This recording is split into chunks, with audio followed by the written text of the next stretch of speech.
Hello and welcome to a new episode of Bootstrapping Your Dreams show. I'm your host Manoj Agarwal, and today I'm very excited to talk to Pete Martinez. So Pete serves as the founder, chairman, and CEO of SIVOTEC Group uh, of companies and holds the position of chairman at RaiseLink, an innovative enterprise operating at the intersection of health, fintech, technology, AI, and big data. During his impressive 32-year career at IBM, Pete held various leadership roles, including Vice President of Global Business Services and Senior Location Executive for IBM South Florida. Notably, he was a part of the original IBM Personal Computer team and played a pivotal role in founding IBM's Internet division and eBusiness consulting. In addition to these accomplishments, Pete holds the title of Research Affiliate at the Massachusetts Institute of Technology, or better known as MIT, and serves as a visiting professor at Florida Atlantic University and Florida International University. He has also chaired the Florida Research Consortium Board of Directors and held various senior positions at the Palm Beach Medical Education Company. Furthermore, Pete played a crucial role as senior vice president at the Quantum Group, contributing significantly to the company's initial product offering with IPO. He currently co chairs the Brain Health Project Foundation and serves on the board of Students ACES, an organization dedicated to youth leadership development. With an extensive portfolio, Pete Martinez boasts over 30 patents and technical publications. He is a sought after keynote speaker at international conferences and has received media coverage from prestigious outlets such as Wall Street Journal, USA Today, ABC News, The Economist, Univision, and CNN. He has also delivered presentations at the United Nations. In recognition of his contribution, Pete Martinez was inducted into the Miami-Dade College of Hall of Fame in 2004 and received the 2007 Cal Coven Service Medallion Award from Florida International University.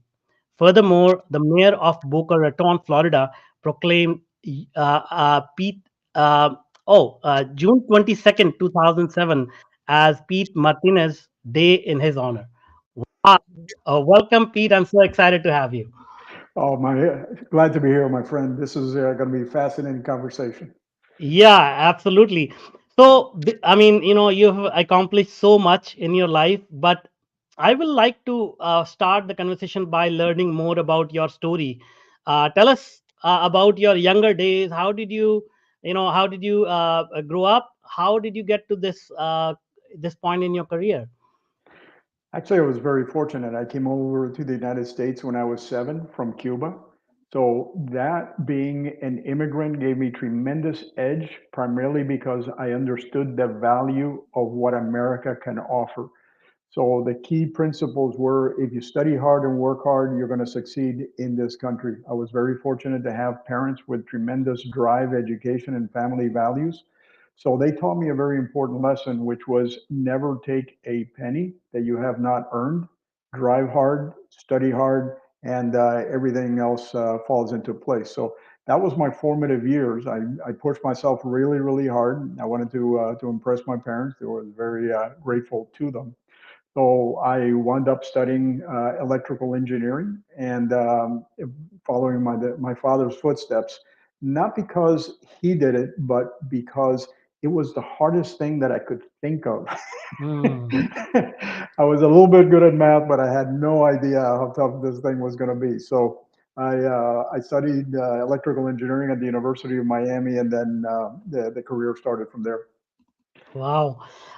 It's very interesting that you say, being an immigrant was an advantage to you because a lot of people will say, oh, going to a new country, it's quite intimidating. It's you start your life over, and they think it's actually a drawback. They have to catch up.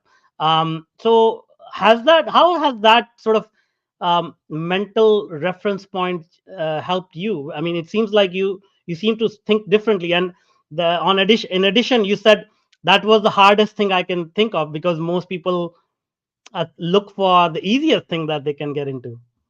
So both of those combined. The first one is I have never used immigration as an excuse. And there are a lot of people that say, well, because I would discriminate or anything. I never looked for it. I never accepted it. So I challenge myself to be study harder, work harder, complete. So there was never a question about where I came from or what I did.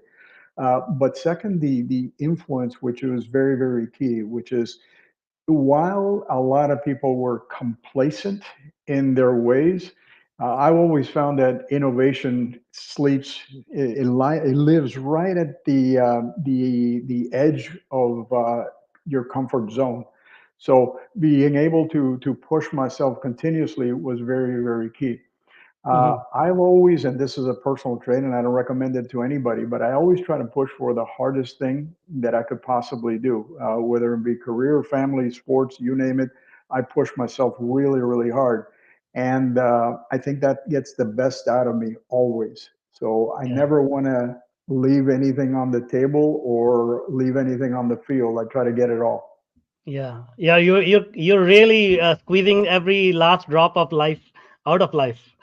So that's great. I think that's a great attitude, because a lot of people don't even realize what potential they have inside them, and unless they get comfortable being, being uncomfortable, that potential is not going to be released, right? So pushing yourself and testing your boundaries, I think, is the best way to figure that out.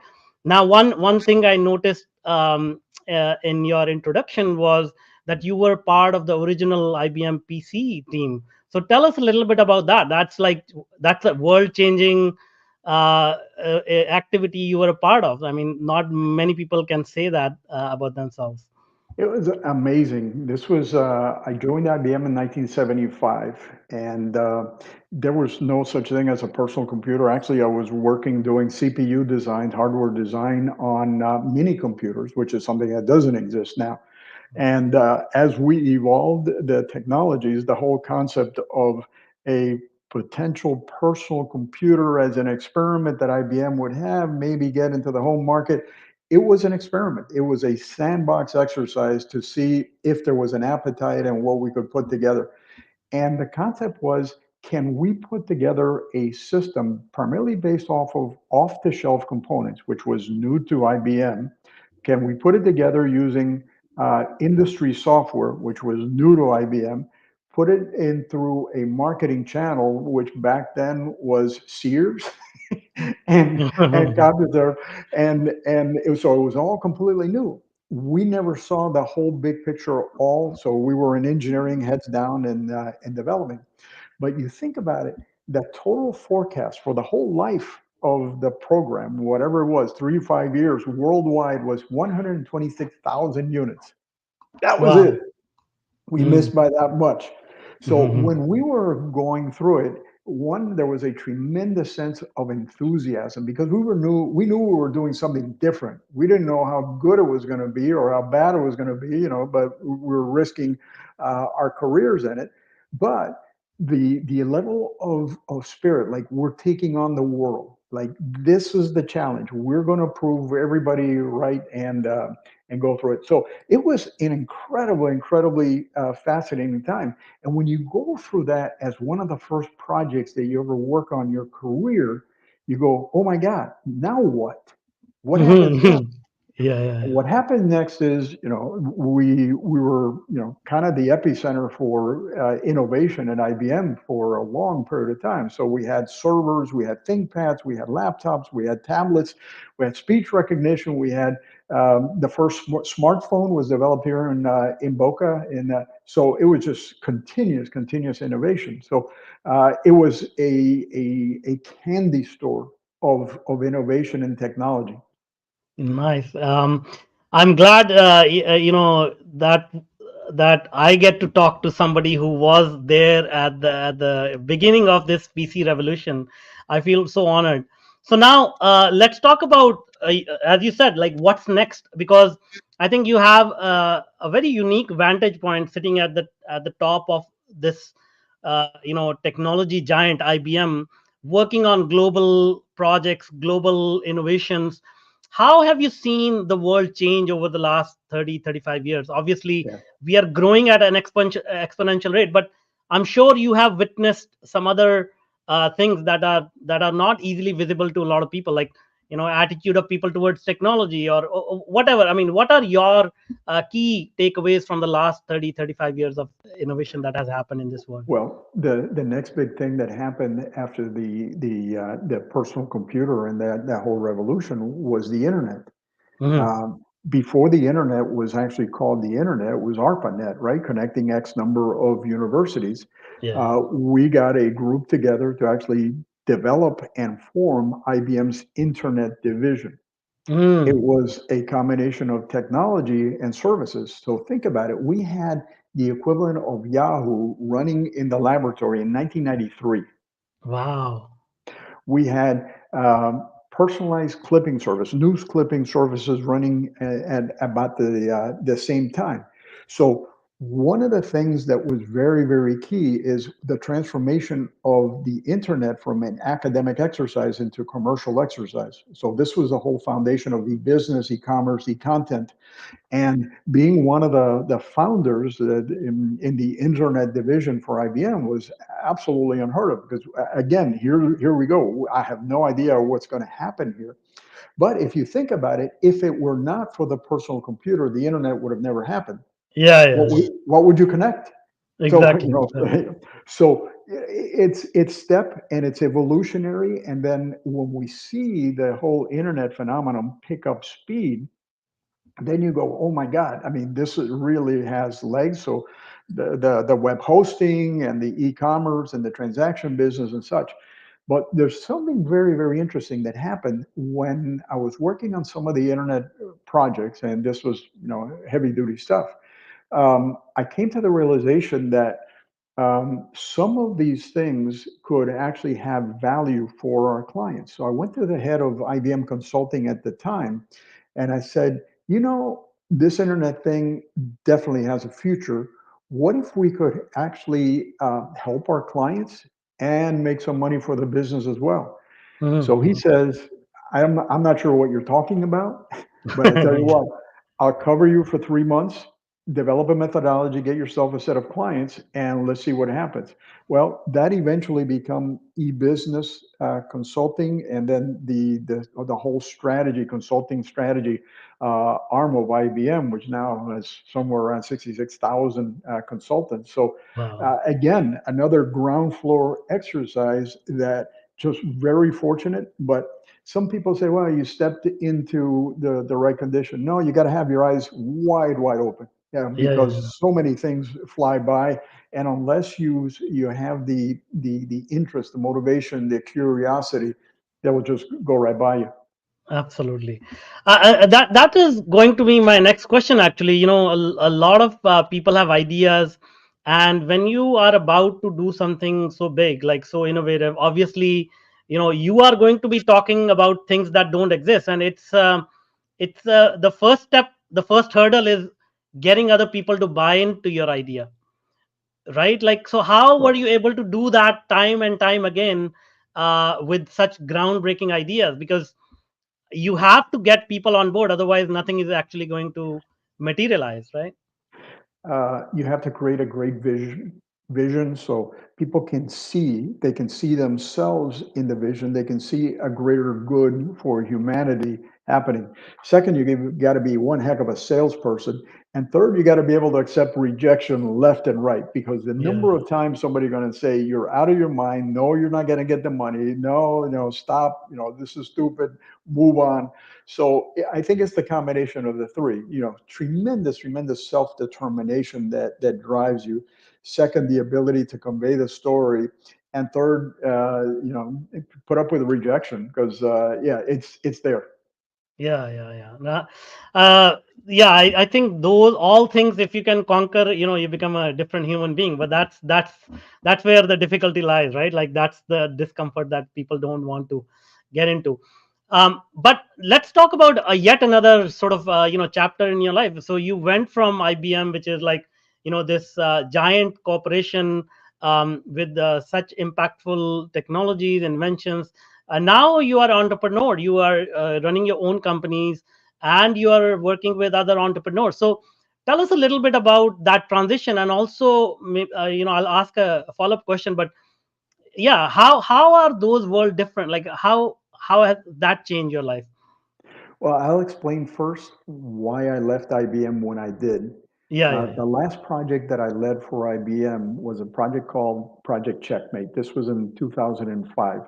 The pandemic back then, the Spanish influenza, or the bird flu, or the genesis was the Spanish influenza, was starting to rear up, and we partnered up with the Scripps Research Institute, and the president of Scripps had this vision that it said, what if we use supercomputers to actually anticipate, simulate the potential mutations of the virus before they happen? yeah. Which is like, oh. So through divine intervention, I wind up working with Dr. Lerner, and we created this project using IBM's Blue Gene supercomputer to actually do the modeling. So imagine the anticipating what a virus is going to be, modeling it in a supercomputer a bazillion times, and then converting it into a biological form so that if and when one of those variants happens somewhere around the world, you nail Mhm. it. So instead of playing chess with a virus, you're playing with a Kasparov. You're playing chess with a virus. So that Yeah, was yeah. Project Checkmate. So that got me so interested in the capability of what technology could do in health. And I said, oh my God, I mean, if we have that kind of power and to actually understand the human condition. So I was 53 at the time. I was running a very large organization, primarily of consulting, but for the most part, my days were financial reviews and HR problems. None Mm. of them fun. None of them Hmm. fun. And I said, I have stopped learning. And for somebody that thrives on the curiosity, the ingenuity, the pushing the envelope forward, I had flattened out. And then I started looking around, and there was nothing that I really hadn't done before within IBM. And it was never about the org chart of where you sit in the org chart. It was about self-fulfillment. Okay. Hmm. So Hmm. I convinced myself at 53 to walk out at the top of my game. I was vice president, I was senior executive. And people say, are you crazy? I mean, and I said, no, I'm following a very different light right now. And what I'd like to do is leverage what technology I have learned, what business principles I have, and actually throw a hard punch, but without carrying an awful lot of the luggage on me. So I did that. So I started a number of companies. The first one was the Quantum Group. We took it public. We did the IPO, and then little by little, we started working on other projects. And like you mentioned, it's incredibly different. It's culturally different. It's completely different. You got to go to the bank. You got to create the bank account. Where I had dozens of people doing all these things, my lawyers, the accountants, and everything else. You're doing it all yourself. Um, I consider that part of the learning process, because if I'm going to manage a set of people in a startup, you got to lead by example. You got to put it on yourself. You got to go through the traction. And the main thing that I was able to do was actually coalesce really, really smart people on a social cause. Hmm. Hmm. And like you said, what is the vision? How do you engage people? And my vision was always improve the human condition. And actually, I Hmm. put that right on people's contracts. Number one job, improve the human condition. So Absolutely if you fantastic. look at the projects that we have been involved since then, it's genomics, it's Alzheimer's, it's concussions, it's things like that that actually have it pulls on the strings of the heart, but it also makes you really, really engage in the creativity. Exactly, exactly. I'm smiling because I've had such a similar experience, because I was involved in a healthcare related project, and we used artificial intelligence to supplement the diagnosis with doctors, and AI was performing better diagnosis than doctors, and that's when I also had that realization that technology is now at a point where yeah, I mean, it can really almost eliminate diseases, or provide us proactive healthcare so that we become a healthier species. That's fantastic. So now moving on to another aspect of what you were talking about, like you've been also heavily involved in academia and sort of sharing this knowledge with the next generation, helping shape how people learn. So how has that changed over the decades, and what kind of role are you playing there? It has not changed fast enough. Uh, Mm, we mm. we're still we can learn faster than people can teach. And Yes, yes. the notion of the individualized learning, how do we actually peak interest? How do we peak imagination within this next generation? I think we're missing the picture. And I have been ruthlessly brutal on the education system because it said, look, you're becoming irrelevant in the eyes of the student. The student Mhm. is learning faster than you can teach, and you're doing things like wanting to shut down, AI or ChatGPT. So like that's not even that. Those are tactics Yeah. of learning.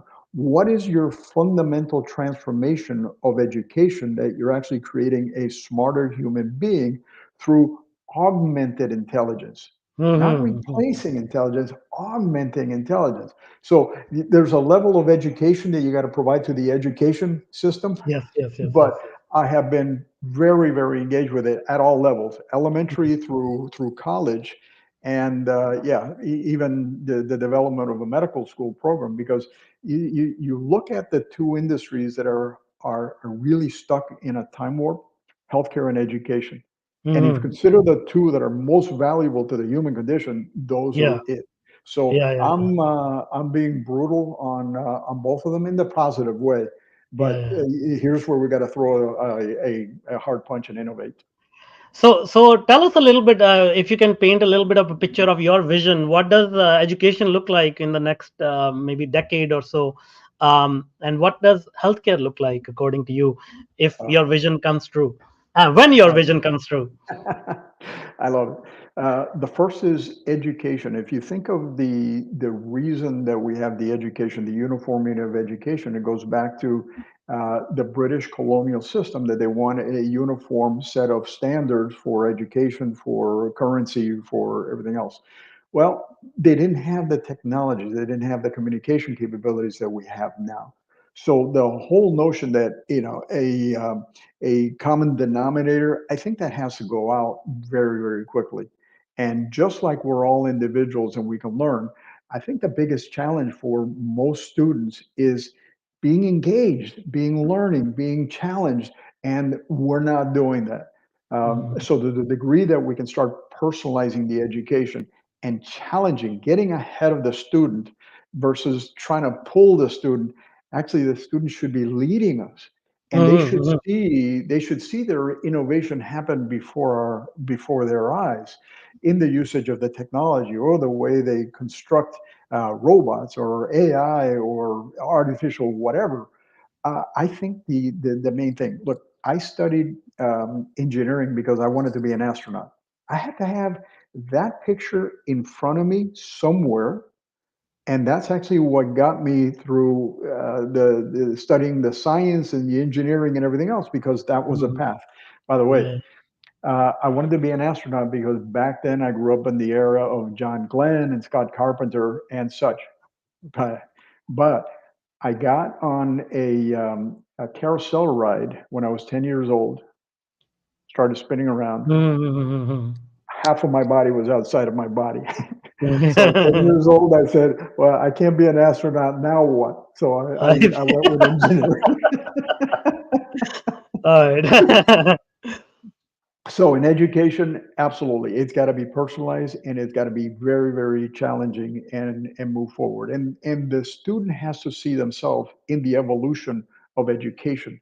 They can't be a participant. They got to lead in Mm, this exercise, and mhm, we keep forgetting that.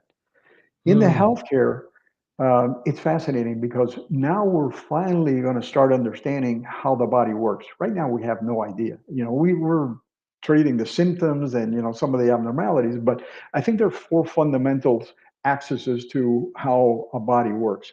The first one is genomics. Genomics is the architecture of the body. Yeah, yeah, We haven't understood it up to now, but now we're really, really getting a hold of what is going on in the body. Because what that's all the predispositions of your health and your configuration, and a lot of things are going to happen to you. You get there. So when we talk about genomics, we talk about proactive, predictive, and personalized health. Think about it. So far, healthcare has been reactive. We only seek help when we're sick or injured. What if we could actually start understanding what makes us healthy, and also how to start preparing for things that could be deterrents to our health because we have a level of predisposition for it. So I think the first pillar is the genomics. The second pillar is the biochemical. So what is the stuff that's running through our pipes, and how do we get a better understanding of it? Because there's a relationship between the gut and everything else that goes yeah, through it. So the microbiome is a fundamental piece that we have no clue right now. There are trillions of cells in there, and yeah, that's a big piece. The fourth is the anatomic, which is we all have a unique anatomy related to it, and how do we deal with it? But the fourth is probably one of the more interesting ones is cognitive. What is the relationship between the mind and the rest of the body? Because we subjectively know that there is a relationship. We've never been able to measure it very precisely, but we know that there's a lot of stuff that goes through the vagus nerve, and it goes both ways. yeah, yeah, So the moment you say, okay, we got to do deep dives in all of them, but there's something that we also have to do, which is view it horizontally, because all of these things are connected. And this is where in medicine we have missed the boat, because we keep thinking of small subsystems of the body, the Mhm. heart, the kidney, that they're all connected. They're all connected. So taking a much more of a systems approach to health, I think has a fundamental transformational point, because we will understand the relationships between all of these behaviors, and also that they're unique. The notion that one medication will solve the problems for everybody, no, and it never Mhm. will. So Mhm. one answer, one shoe fits none. Yeah, yeah, So yeah, yeah, it's so the 2 points are, yeah, in education and in health. I think there's a fundamental approach that we can have. Technology will be a catalyst. It's not the answer, but it certainly will enhance the personalization of it. yeah, yeah. I see exactly what you're trying to say, and also I noticed that trend everywhere because I think as industrialization happened, we were so limited in our thinking and resources that we had to sort of come up with buckets where we can put people in a least common denominator. I mean, just thinking about the shoe sizes, we came up with like 12 shoe sizes and said, pick one. That's the only thing. But now with technology, like everything can be personalized. We have that ability to measure, and as you said, like let let humans drive. I mean, students drive where they want to go. Let patients drive what kind of medications they need according to their genome, according to their physiological structure, such that there are no such things as side effects. I mean, that technology exists even today, right? Like, so I feel like that is the true impact when people can get exactly what they need according to their own life journey. And also I think that will have an impact in actually up leveling our own potential, each individual's potential, because there is so much hidden inside us that because of this standardization and sort of least common denominator approach, Bingo. we're not able to like realize that full potential, isn't it? Bingo. And if you look at the areas that we should be focusing is how do we achieve optimum performance? Optimum Hmm. Hmm. performance is quite different from not being sick. Okay. Yeah, yeah, yeah, So yeah. medicine defines health as the absence of disease. Well, it's not Hmm. the absence of disease. No, the absence of disease just gets you started. What you Yes, want yes, to be is how do I provide optimum performance of my mind, body, and soul, my spirit? absolutely. Yeah, yeah, yeah. And they're all connected. So Mhm. the ability to change the equation from being reactionary to being proactive. It says, how do I make myself better? That should be the overall approach that we have for these, and we're not doing that, and we have created financial biases that keep us from achieving that. If you look at the whole notion that the sicker we are, the more money a doctor makes, there's something wrong with that. So Mm-hmm. so we have to both change and improve, our methods, but the financial incentives to create the proper reward system for the innovation, for the transformation, they have to go hand in Yeah, hand with that. absolutely. So I could not agree more. But that brings me to this point where I keep hearing a lot of misinformation and fear. I mean, and Hollywood has not done a great job depicting how AI is actually going to work. You seem to be quite positive. I am very very positive about AI. But how do you address that fear when people say, "Oh, AI is here to take away our jobs," or "AI is going to take over humanity"? How do you address that? Yeah, the first was communication. It's communication on the positive side. I give a lot of presentations, and I start off with what is AI. Did not start in January of 2023. Yeah, I've actually yeah, been working on some of this stuff since 1989. yeah, So it gives you a sense that, look, if it hasn't blown up the world now, then yeah, it's not yeah, going to happen overnight. The second is give examples of good AI. Some of the work Mhm. in genomics, some of the work on education, so give examples of the positive. But then said, look, there are issues with any transformation, with any technology, with any processes that we got humans involved. There's a chance that things could go sideways. And here's some of the ones that could.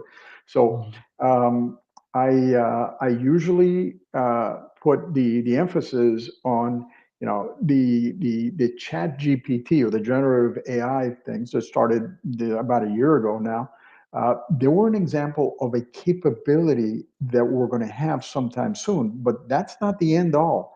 I mean, Mhm. that was released primarily as a test market, as an application. It got a lot of attention, which is great, and it showed a lot of promise. But yeah, you would never release a product into the market that hallucinates, Yeah, that you yeah, don't yeah. know how it came up with the answers. So Mhm. there's a level of maturity, and we're starting to see it in the industry now. Competition will drive a lot of that, but so there's a level of self control that industry have, self monitoring, self regulation. Regulation Mhm. is a very key word that is typically misunderstood. We Mhm. tend to Mhm. think of regulation as a constraint. No, regulation should be a path forward within Mhm. the proper guidelines of move forward. Stopping anything doesn't solve any problem because Yeah, somebody else is going to do it. So yeah, yeah. we get very very involved in the pushing it forward. And in my conversations with the government is, look, stay out of things that you don't understand. Once you come up with that level, then we will work together on it. But industry has done a tremendous job of self-governing for the longest time. Internet had Mhm. that kind of capability to do a lot of bad things, and bad things have Mhm. happened. But for the most part, we're worlds better right now because of it. But I tend to think, like, the first person that invented fire or created fire, he said, "Oh my God, what are you doing? You're going to burn the whole place down." Yeah, yeah, yeah, yeah. That's right. And Yeah, likewise with a wheel, you're going to run over people. yeah. So Exactly, exactly. it's an evolution, and it takes some of the people that have gone through some of these episodes before to calm folks down and tell a little bit of history. But in the meantime, really push it hard. Don't become Yeah, complacent because, yeah, there are limitations, but somebody else is going to come up with yeah, a yeah. smarter mousetrap. So you're better off doing it yourself. Absolutely. No, I use similar approach. Like even when the internet came along, there was a point in time with Y2K problem when people reacted the same way. They ended up buying all the toilet paper just in case the grocery stores ran out. So this happens all the time. So that's great. Now, you've had such success, but also I'm sure in that pursuit of success you also learned a lot of lessons, maybe a lot of failures and things along those lines. So can you share with us like some key lessons that you have learned in your life? Yeah, I never considered mistakes Yeah, mistakes. yeah, yeah, I always said mistake is not learning from your mistake. yeah, Okay, yeah, yeah. That's right. That's right. so the key things is you learn about yourself. All of these challenges that happen along the way, or where you think a door closed, they were just opportunities to learn more. Okay, Mm-hmm. if you talk to any of my kids, they will tell you dad always said no just means you got to work a little bit harder. So Mm-hmm.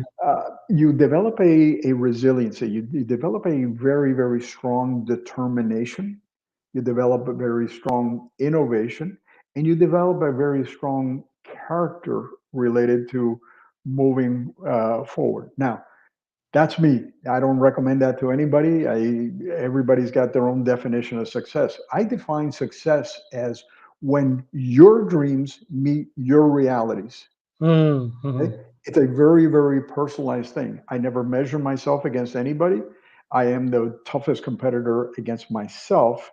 So anything that has been a challenge along the way, I considered it okay, here's my next opportunity to learn.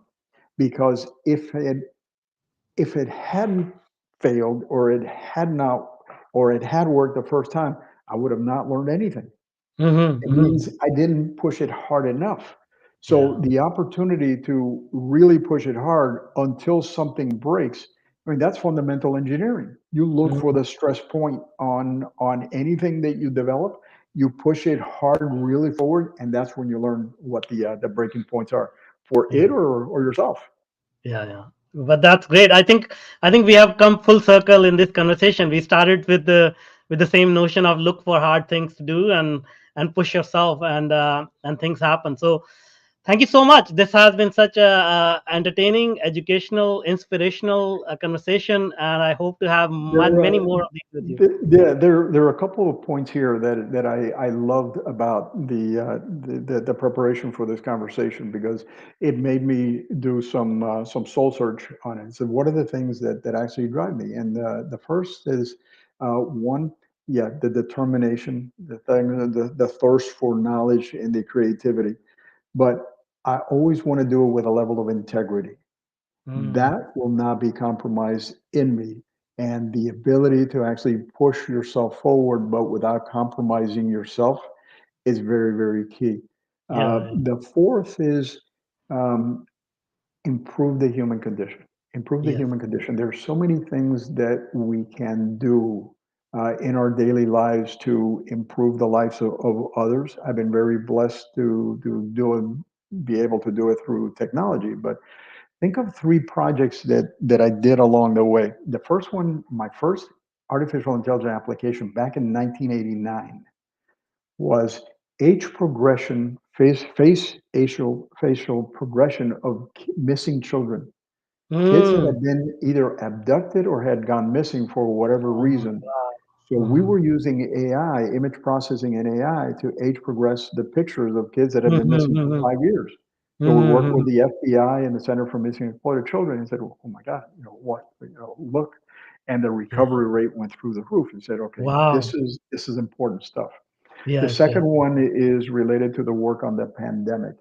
Uh, Mm-hmm. Fortunately, that Spanish influenza never took off like it could have, but the mortality rate of that was 50%. That means 50% of the people that got it were going to die. Okay. Mm-hmm. So you look at the opportunity to do something like this for mankind that literally could have saved millions and millions of lives. He said, okay, you got to take this thing very seriously because you have been put into a very exceptional position and you got to drive it. And then the third one is currently in one of my businesses, the genomics work. We have now done 150,000 cases of kids with rare genetic diseases. Wow. Now think of that across 40 countries. So these are kids that have the most horrific diseases, cystic fibrosis, Mm, hemophilia, muscular dystrophy, all of this wicked stuff that on average it takes 5 years to properly diagnose one of these kids. And we've taken that diagnosis from years to seconds. Oh, wow. Literally, we took the work that would take a highly skilled geneticist about 3 or 4 days to diagnose one case, and we got it down to 10 seconds. So Amazing. when you look at the totality that all of us have a role to play here, and one of the things that I always do is combine the sciences, the technologies, and the entrepreneurs. You cannot have two out of three and be successful. I mean, you got to have a path to market, and you got to be Yeah, deep yeah, in the what. But once you understand that, then you understand your role on this thing. Look, I'm not an expert at a lot of stuff, certainly not genomics, but I have yeah. surrounded myself with really, really smart people. I Hmm. have empowered them to actually innovate. I give them all the responsibility and I give them all the credit, Nice. and then everything else happens from there. So that ability to lead by the organization of the proper teams that share in your vision, because this goes back to your original question. What drives the innovation is the vision. You got to create the vision in people's minds. They got to buy into the philosophy of that, and then you got them for life. So I leave you with one last thought, which was one of my mantras in life is like a piñata. The harder Mm. you hit it, the harder you hit it, the more candy comes out. That's a really good one. That's a really good one. Well, thank you so much. I mean, I'm so inspired with everything that you're doing, how you have changed the world, and I hope I can follow your path and do something with my life as well. So Well, you're doing something very exceptional, which is bringing all these stories to life. Some of them just get buried and just happen to go along the way. So, to the degree that anything that is said through these will be enough to light somebody, I spent a yeah, lot of time with kids in school, and you wouldn't believe. 20 years later, said, one time you talked in our class and you said the following. I said, okay, yeah, cool. You never exactly, know. exactly. Yeah. Yeah, I mean to say, like, I think, through my life journey, I have realized the potential we all have. Like, my background is coming from, like, almost poverty to where I am today, sitting next to people like yourself. But also, I want to make sure that other people realize their full potential, because as you said, like, there is so much hidden inside all of us, and we somehow sometimes we don't unlock it. So thank you so much for sharing this inspiration, this journey with the audience, and I hope it inspires others as well, like it has inspired me. So thank you so much. My pleasure. Before I let you go, if somebody wants to get in touch with you, what is the best way to do that? Sure. It's my email address. It's the letter P Martinez, Martinez, at Gina, Gena dot tech, Tech. Gina is the platform, our genetics platform. So it's P Martinez at Gina dot tech. Awesome. We'll add that to the show notes so that people can reach out to you directly. Thank you so much for Awesome. being with us. Thank Very you. good, Manoj, and thank you for everything you're doing. Absolutely. Thank you. Thank you.